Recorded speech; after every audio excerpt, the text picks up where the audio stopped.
Hello दोस्तों, मैं S के मोदी इंपीरियल यूथ क्लासेज की ओर से आप तमाम दोस्तों का हार्दिक स्वागत करते हैं। पिछले वीडियो में मैंने रेशियो एंड प्रोपोर्शन से 1 से लेकर 31 तक का क्वेश्चन का सॉल्यूशन करवा चुका था और ये 32 नंबर क्वेश्चन है। यदि a अनुपात b बराबर 2:3 और b अनुपात c बराबर 4:5 हो तो a स्क्वायर अनुपात b स्क्वायर अनुपात bc का मान क्या होगा। तो यहाँ पे लिख दिए a अनुपात b बराबर 2:3, b अनुपात c बराबर 4:5। b को बराबर करने के लिए इधर हम 3 से गुना कर देते हैं और इधर 4 से गुना कर देने पर 4 गुना का 8, 4 तिया 12, 4 तिया 12 और 5 तिया 15। b का मान यहाँ पे आप देख रहे होंगे, b का मान बराबर हो गया, इसलिए कह सकते हैं कि a अनुपात b अनुपात c, a का मान 8, b का मान 12 और c का मान 15। तो यही क्वेश्चन है a स्क्वायर अनुपात b स्क्वायर अनुपात bc बराबर, तो a स्क्वायर ना 8 का स्क्वायर कितना 64, b स्क्वायर 12 का स्क्वायर 144, bc यानी 12 गुने 15 होता है 180, 4 से काटिए तो 16 चौका 64, 4 तिया 12, 4 छक 24, 45 चौका 180, 16 36 45, 16 36 45 यानी ऑप्शन नंबर 2 आपका सही जवाब है। क्वेश्चन नंबर 33 देखते हैं। यदि P अनुपात Q बराबर R अनुपात S बराबर T अनुपात U बराबर 2:3 हो तो MP plus NR plus OT बटा MQ plus NS plus OU का मान बताना है। अब ध्यान देंगे कि अनुपात से पहले 2 है, तो अनुपात से पहले यहाँ P, यहाँ R, यहाँ T, यानी कह सकते हैं कि P बराबर R बराबर T बराबर 2 होगा। अनुपात के बाद 3 है, अनुपात के बाद यहाँ Q S U है, Q बराबर S बराबर U बराबर 3 मान रखना है।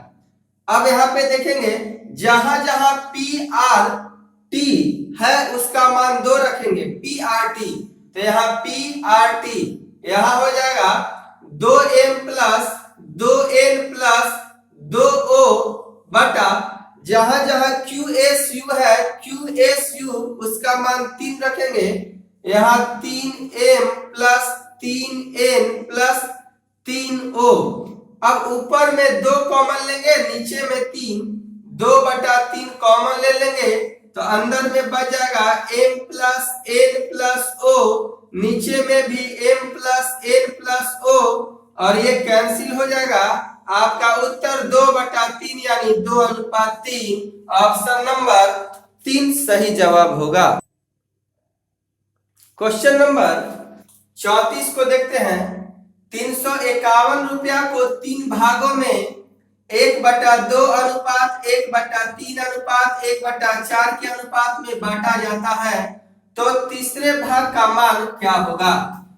टोटल रुपया आप देखेंगे 351 रुपया है और इसको 3 भाग में बांटना है। हम A, B और C 3 भाग में बांटते हैं, 1/2 अनुपात 1/3 अनुपात 1/4।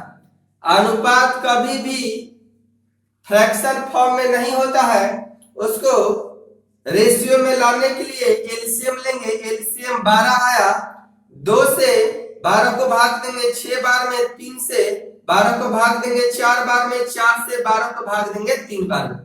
आप पूछ रहा कि तीसरे भाग का मान क्या होगा, तीसरा भाग यानी C, तो इसलिए C का मान निकालना है। जिसका मान पूछे उसको ऊपर, अनुपात के योगफल को नीचे, 6 4 10 और 3 13 को नीचे और टोटल रुपया से गुणा करते हैं। टोटल रुपया है 351, 13 से काटेंगे तो 13 दूना का 26 और 13 सते 91 और 27 तिया 81, अतः तीसरे व्यक्ति को 81 रुपया मिलेगा।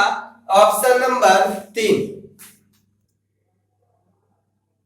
क्वेश्चन नंबर 35 देखते हैं, यदि a अनुपात b प्लस सी बराबर 1:3 और c अनुपात a प्लस b बराबर 5:7 हो तो b अनुपात c प्लस a का मान क्या होगा। कहने का मतलब a का मान यहाँ 1 दिया है और b प्लस c का मान 3, c का मान 5 और a प्लस b का मान 7।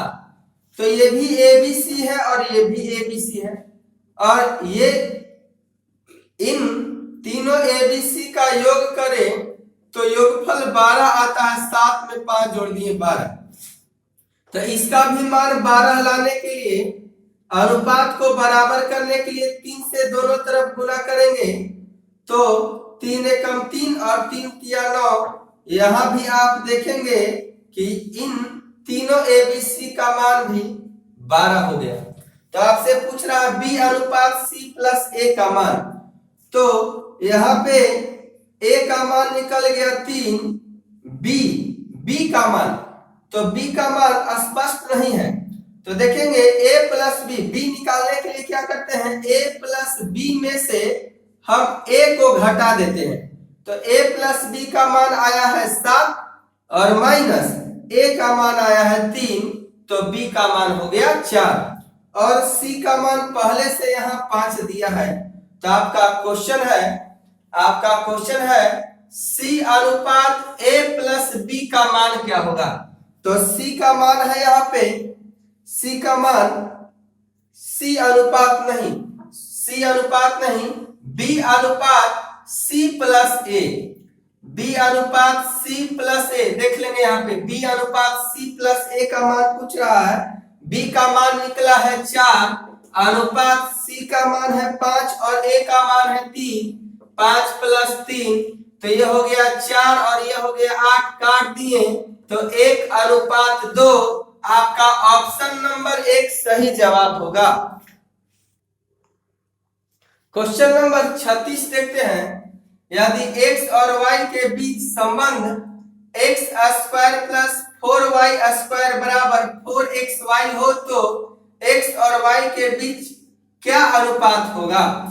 तो इक्वेशन को पहले लिखते हैं, x² प्लस 4y² बराबर 4xy है। अब क्या करते हैं कि x² प्लस 4y² ये प्लस नहीं इधर आएगा तो माइनस 4xy बराबर 0 हो जाएगा। अब ये जो इक्वेशन देख रहे हैं ये x माइनस 2y का होल स्क्वायर है, इधर 0 का स्क्वायर करेंगे तो पावर से पावर बराबर हो जाएगा। तो ये x बराबर माइनस में है, इधर आकर प्लस में, इसलिए x अनुपात y बराबर 2:1, यानी ऑप्शन नंबर 1 आपका सही उत्तर होगा। क्वेश्चन नंबर 37 देखते हैं, यदि a/3 बराबर b/4 बराबर c/7 हो तो a plus b plus c/2 का मान क्या होगा। तो अगर भिन्न बराबर के रूप में हो तो a का मान 3 हो जाता है, b का मान 4 हो जाता है और c का मान 7 हो जाता है, यानी अंश का मान जो है हर वाला संख्या हो जाता है। तो यहाँ पे a plus b plus c/2 का मान निकालना है। a बराबर 3, b बराबर 4, c बराबर 7/2, 7 4 11 3 14, 14/2 और 2 से 14 को भाग देंगे तो 7 और नीचे छिपा रहता है 1, यानी 7:1, ऑप्शन नंबर 1। क्वेश्चन नंबर 38 देखते हैं, यदि कुछ धन P, Q और R के बीच 2:3:5 के अनुपात में बांटी गई, यदि P और Q का कुल हिस्सा Q के हिस्से से 400 रुपया अधिक है तो R का हिस्सा क्या होगा। तो P, Q, R 2:3:5 दिया है, यहाँ हम 2x, 3x और 5x मान लेते हैं। कहता है कि P और Q का कुल हिस्सा, तो यहाँ पे लिखते हैं P प्लस Q का कुल हिस्सा किसके हिस्से से, Q के हिस्से से 400 रुपया अधिक है P और Q का हिस्सा। तो P और Q का कुल हिस्सा 3 और 2 5x हो गया, माइनस q का हिस्सा है 3x बराबर 400। 5x में से 3x घटाएंगे 2x बराबर 400, तो 2 से 400 कटा 200 बार में। अब r का हिस्सा, तो r का हिस्सा है 5 और गुना x का मान आया है 200, तो 5 दूना का 10 यानी 1000 रुपया। अतः r का जो हिस्सा होगा वह पूरे 1000 रुपया आपका आंसर होगा।